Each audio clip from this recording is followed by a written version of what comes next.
यो चिसो मौसम सँगसँगै हामीले आज एउटा ऱ्याबिट वनमा सिकार खेल्न गएको यो पाइयो जम्मा एउटा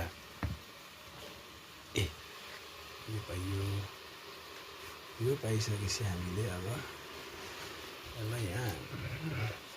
फ्राई हालिसक्यो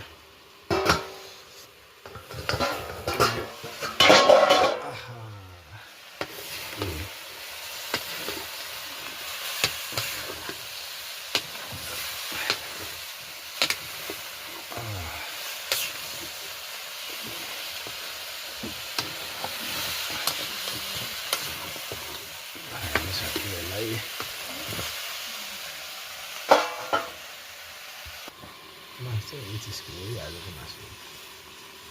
यो चिजको आज हामी वनमा सिकार खेल्दा गएको सिकारमा